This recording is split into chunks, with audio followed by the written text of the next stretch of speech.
Welcome to this session. We call it the JAG sessions. JAG means Junior Advisory Group. And you might be wondering, why am I with the Junior Advisory Group? Well, I like to be in the company of the youth so that I stay young. And to the rest of the group here, Dr. Swaminathan doesn't really know how much of an impact he has made on me from a long distance. You know, Dr. Madhav is the past president of the American Society of Echo, and I was watching how he led the society during his term, and that really made a great impact on what I call my leadership philosophy now, believe it or not. So, but remember this photo. This was 20. When was it? 19, it says 2018, so on the picture. 2019. Yeah, this is pre-pandemic. I flew to Yeah. Portland, and um, fortunately, the society accepted me as a fellow.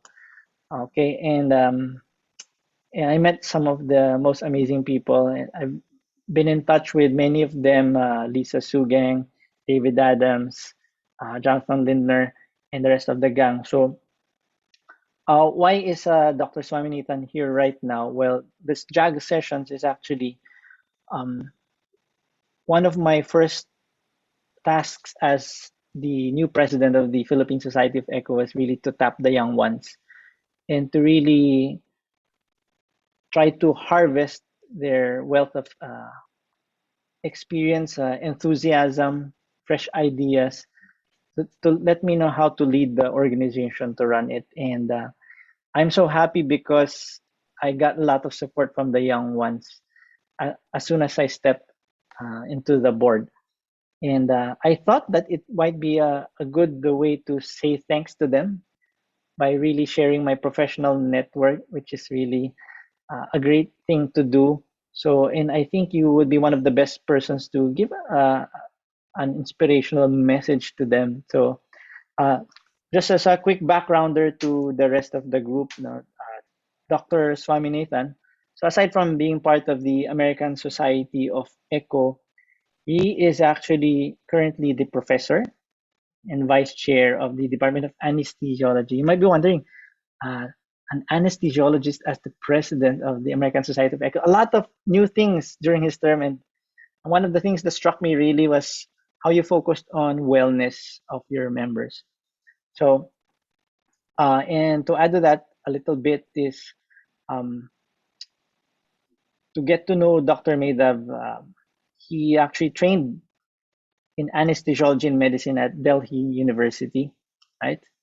And had specialized training in Belgium, been around the world actually.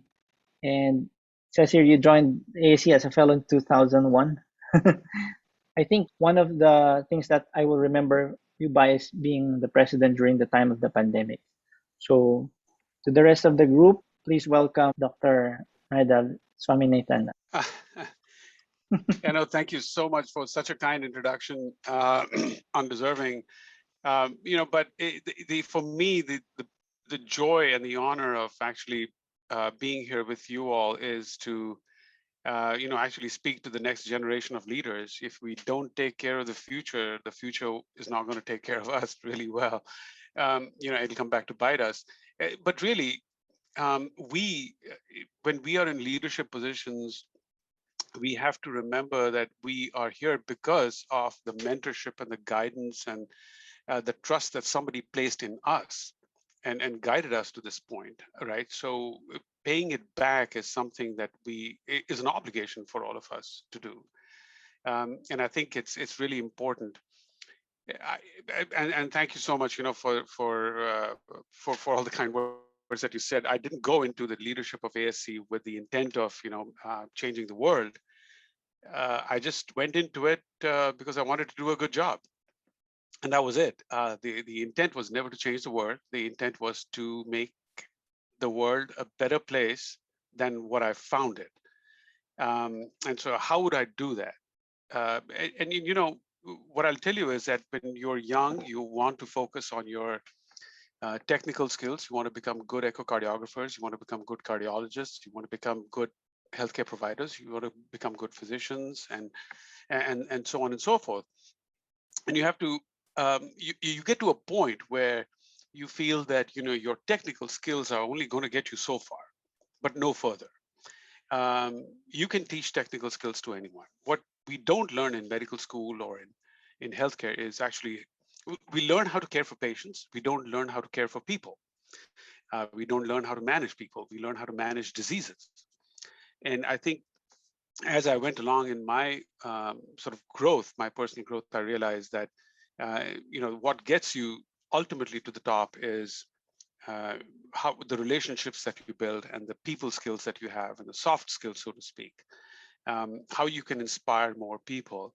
A leader is not known by the number of followers they have, but they're known by the number of leaders they create. And that's really important to understand, that it doesn't matter if you have 10,000 social media followers or whatever, but it matters that what legacy you leave behind, what people feel about you. I'm reminded of the words of Angela Maya Angelou, who said very famously that people won't remember what you said, people won't remember what you did, but they will remember how you made them feel.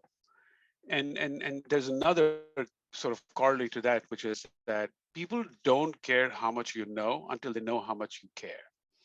So there's a limit to the amount that knowledge can bring you in terms of technical skill, but knowledge about people, knowledge about relationships, I think is critical to getting further. And you may not think too much about this right now, but if you look around you, that what makes you happy and successful are the people around you. And the relationships that you build. So focusing on that is going to be really important. One of the things I did, well, let me back up a little bit. The reason why the ASE selected an anesthesiologist to be present was not because I do TEE well or that I do echo well. It was because they felt that they could get somebody who relates to people well, who has a vision, who can lead ASE and think outside the box. Having an anesthesiologist in that position is like saying that, can we have somebody who adds diversity to a group? And diversity doesn't mean what you look like or what your ethnicity is or what your race is or what your gender is. It matters how you think. And by definition, involving an anesthesiologist inside a bunch of cardiologists was essentially to figure out, to get diversity of thought and to see, well, somebody can think outside the box and lead ASE in a direction which enriches it, not changes direction, but enriches it, right? So how can we do that? And this is not just a one-off thing. I mean, I was involved with ASE leadership for a long time, and so they knew what they were getting into. It's not that I was an unknown quantity completely. So so one of the first tasks that I did even before I did the presidency was to create this campaign called ASE Cares. And again, built on the theme of caring, right? So that becomes an important part. And this predated the pandemic. And so the idea was to build a whole campaign around showing that ASE as an organization cares about its members, cares about echocardiographers, cares about people. And so part of that was building things like childcare resources at our annual meetings, having lactation pods for our nursing mothers. And the idea being that you want everyone to have the opportunity to learn in the scientific sessions and not be limited by their personal issues that they might have, like, oh, I can't come to a professional meeting because I have childcare issues. Well, let's take care of that. We'll take care of you. You learn, because your professional advancement is important to us. So going by the background and saying we care about you is something that the message that resonated with a lot of people, especially once the pandemic hit and we were all in social isolation after that. The other thing that happened when the pandemic hit, which hit us all from the blue, was, I'll tell you what something really important that happened at that time, which was on March 10th or 12th or so, the nation went into lockdown in 2020. And it was on the 12th that by that time, in the early couple of weeks of March, I started getting emails and messages from all over the world saying that, is ASE going to guide us on how to do echo in this COVID pandemic? How do we keep our sonographers, machines, patients, everyone safe? And remember, this was 2020 March. We had no idea what was going to hit us and for how long, right? We are sitting here almost 2 years later, and we still haven't figured it out, although we've learned a lot. So March 12th is when I sent an email to 5 people. And I said, we need to get a statement out now, like soon, okay? And I assembled a group of people March 15th, I think it was a Sunday or something, that when we did this. And we got together and we worked day and night for the next 48 hours. And in 48 hours, we had a guideline statement that still stands. March 17th was when it was released on the ASE website. 2 days. We just took 2 days to do it. Got it through the board of directors, got it through the exec committee. And on March 19th, I think, was when we had our first webinar, which was attended by people all over the world. Remember, this was March 2020, right? But what that required was some unilateral decision-making on my part, right? Now, a lot of leadership requires that you build consensus among stakeholders, that you get people together in a room and you convince them, or you convey to them the importance of an idea or a strategy that needs to be adopted and executed and implemented.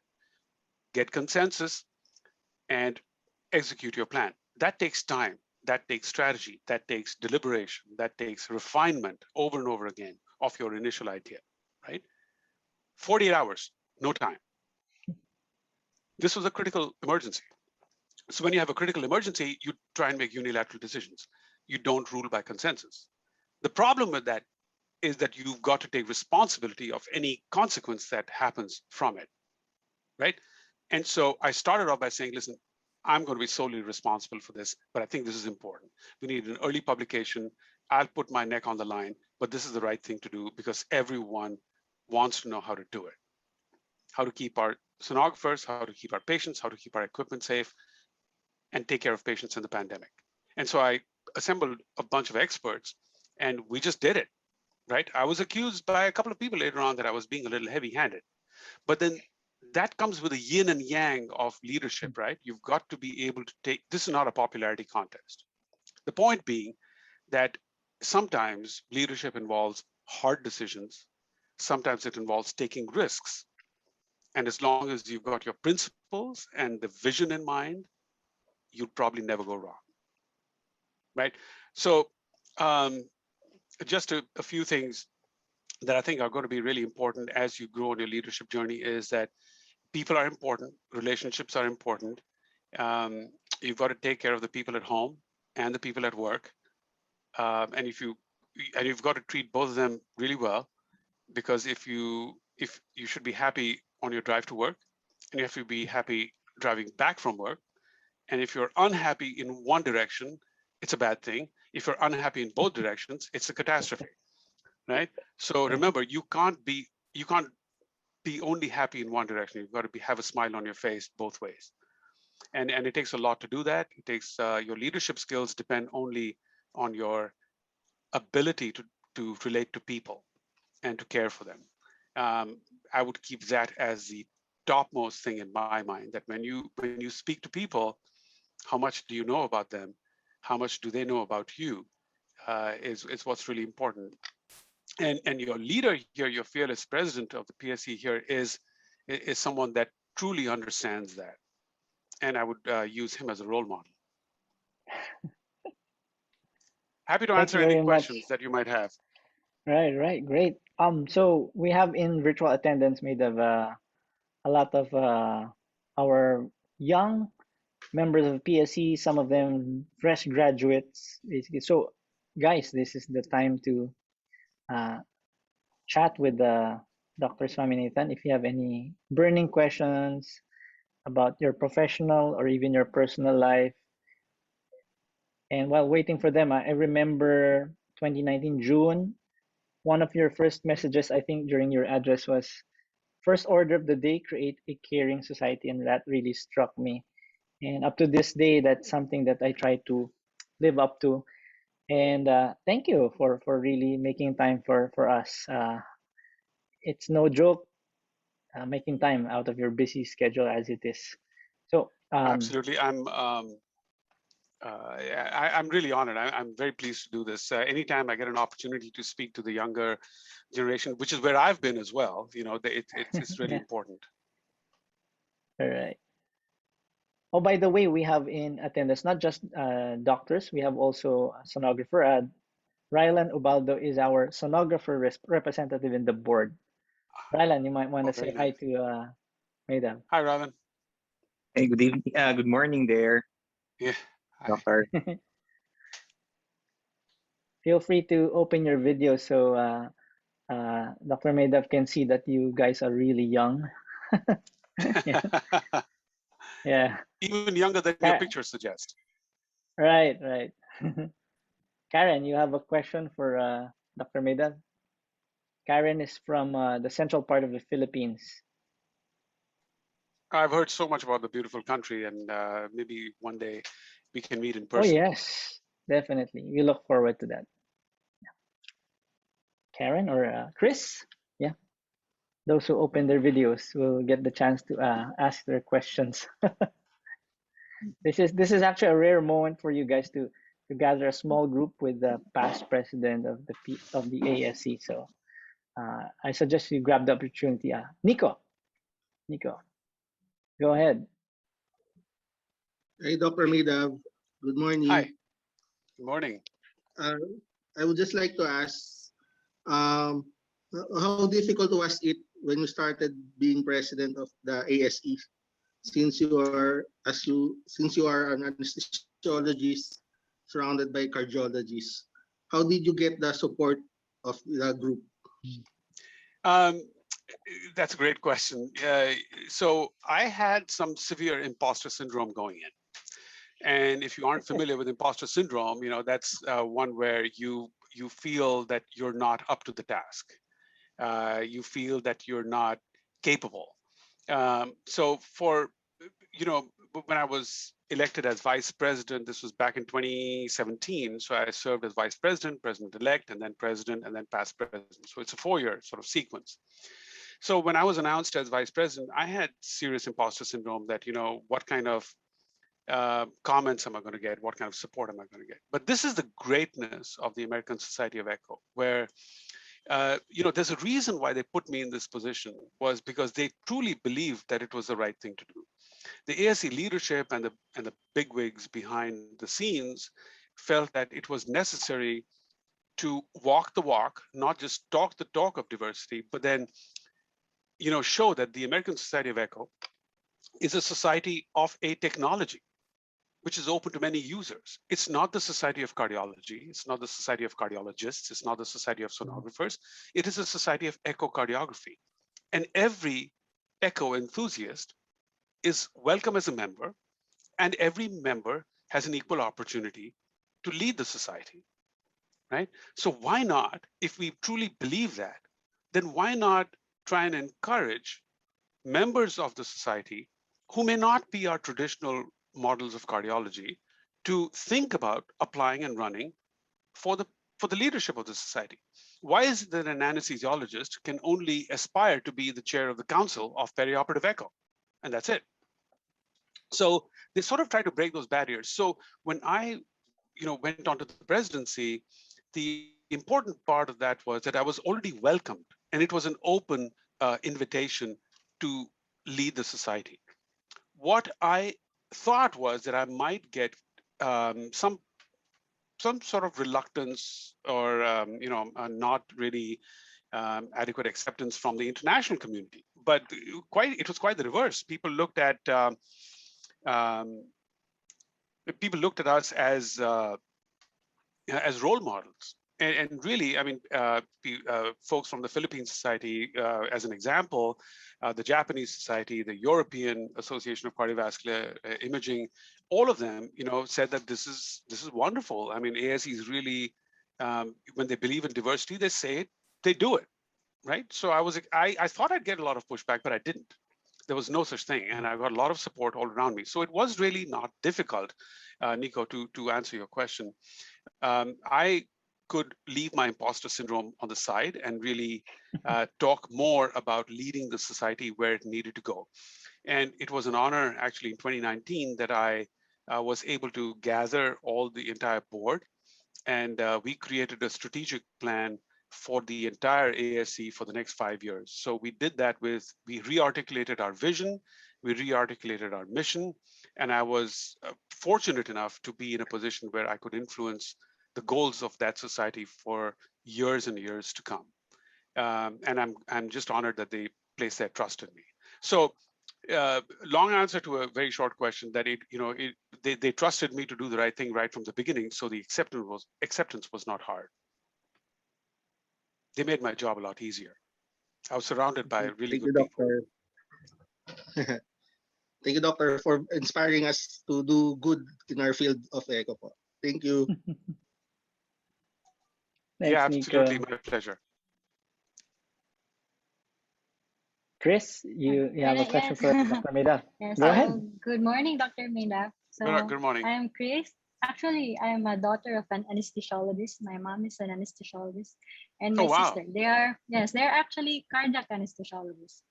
Oh, So nice. my my mom actually went to Stanford in 1994 with Dr. J. Brodsky. I think that was the first time she saw TEE. And then again in around 2000s in Australia, oh no, in New Zealand with Dr. Alan Mary. When I when know she Alan. also wanted to try to study. So when she came back, she went there because the other cardiac anesthesiologist told her that as a cardiac anesthesiologist, she should actually start to learn. So she did learn, but of course, coming back, the field was different. It was of course dominated by cardiologists, and even though she knew what to do, she will not be able to practice a lot of it, and not really rocking the boat or anything. But I'm just really curious as to how the anesthesiologist entered the ASE, and I can see in the literature it's actually the anesthesiologist who publish with the cardiologists the guidelines regarding peri-op echoes, because in the heart center, when there's actually a lot of volume of heart surgeries, sometimes even among ourselves we can imagine other surgeries to be monitored by the anesthesiologist and other surgeries to be monitored by the cardiologist. I think it can be a helping kind of situation instead of being a competitive one. So I was just really curious how the anesthesiologists were able to enter the picture. Oh, that's another fantastic question, really, and I've been asked that many times. It's a complicated answer to that question, and it's very so the basis of competition, I would say, is a turf battle. And when you think about a turf battle, it is that this is mine, this is what I do, this is what my expertise is, this is what I get trained in, this is what I get paid to do, right? There's money involved. And so that's what I'm going to do, and I'm not going to let you do it. That's how it begins. And so this is my turf, and I'm going to keep my turf. This is my, my area, and don't get into it. And we tend to not understand or realize that we are all actually participating in one turf, and that belongs to the patient, and we're all participating in it. So when we compete with each other, there's only one person who gets hurt, and that's the patient who we're looking after, right? Because when we compete with each other, we're basically fighting with each other and disagreeing with each other, and we're not focusing on the task at hand. And when we do it in the operating room, there's only one vulnerable person in that operating room, and that's the patient, right? So when we compete with each other, there's only one person who loses. And so we've got to keep that in mind first and foremost. And so the second part is that how do we share that space, right? And so in the United States, what happened in the early 90s was that as TE came on and it kept on being used in the operating room in cardiac surgery, they realized that the cardiac anesthesiologist is already there. They're all there all the time. And they're managing all the hemodynamics, which are very different from the awake patient who walks into an echo lab. And there's a volume shift, there's an open chest, there's an open pericardium, there's electrical pacing, there's inotropes, there's hemodynamic fluctuations. And so all the assumptions that you make in the echo lab are all out the window. right? When you're doing all these assessments. And then you need echo in real time, all the time, to actually make hemodynamic decisions. So at some point, the anesthesiologist said, hey, listen, I mean, so remember, technology will go with the patient, which is why you read x-rays for patients who come to you, not the radiologist all the time. But that's why neurosurgeons and neurologists read CT scans of the brain, because patients go to them, right? And so they're empowered to do that. They have to use that technology in order to care for the patients rather than wait for a remote observation to come in at another time. And remember, the more eyes that are on it, you'll probably miss less, right? So I think the important part in the US was that there was initial resistance. There still is in practices everywhere. But I think it was realized that it's not cost effective or time effective, or there is not a risk benefit ratio for cardiologists to be in the operating room all the time. We just can't afford it in this healthcare system, right? So I think cardiac anesthesiologists here, especially in academic centers, were able to establish some degree of expertise and technical skill and relationship with ASE. And I think in the early 90s, the pioneers of intraoperative echo were able to establish those relationships with cardiologists at ASE, and cardiology leaders at ASE were receptive to it, right? Caring for each other, right? So it's that human connection which becomes more important than the technical skill. And so when you leave the turf battles and the competition out of the domain, then you can actually get good things done. Okay. Thank you very much, Dr. Mida. Yeah, because I think sure. that's something my mom will always ask me about it. When do you think PSE will welcome an anesthesiology? So I think, like, for me, I think the cardiologists are not really close-minded. In heart center, there are times that anesthesiologists ask the cardiologists to give lectures, even the sonographers. But then I think it's because it's still very new, and there's still some resistance, especially with the schedule. Like, for example, the anesthesiologist would have a very busy schedule, won't be able to rotate in echo. And then the echocardiographers may misinterpret it as something as some turf competition, as you said. But I think in the future it will be okay. Yeah, Chris, the important part is that regardless of how it ultimately turns out, I think the goal would be to welcome a different perspective and invite them to participate and see where that goes. And it may not go anywhere, but it may go somewhere. But the idea is not to keep it closed or exclusive, but make it inclusive. That's what inclusion means, right? That everyone has a voice. Yes, thank you, sir. Yeah, Thank you, you're welcome. That's a great question, Chris. No, it brings to mind one of the quotes I remember from Madhav. You know what?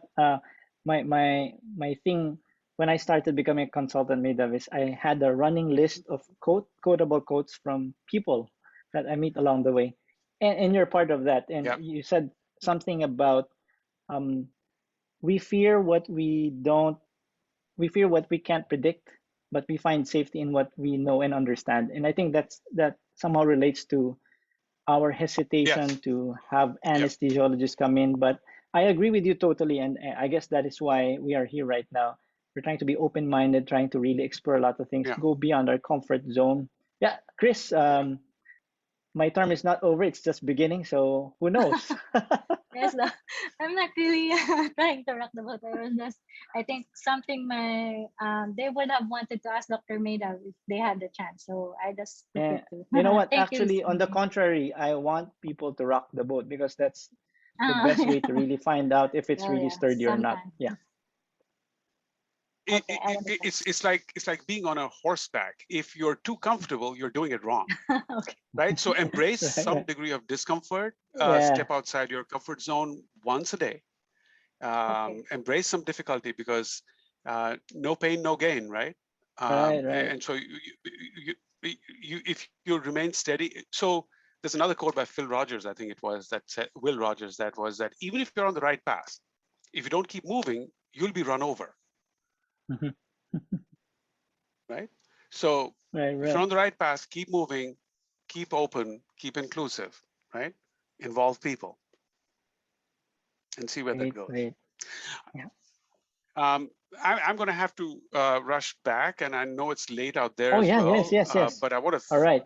I want to thank you all for the opportunity to speak with you. And of course, I'm always open to communication if you ever want. And you can get my email and number and stuff like that anytime from Dr. Magno, and let me know.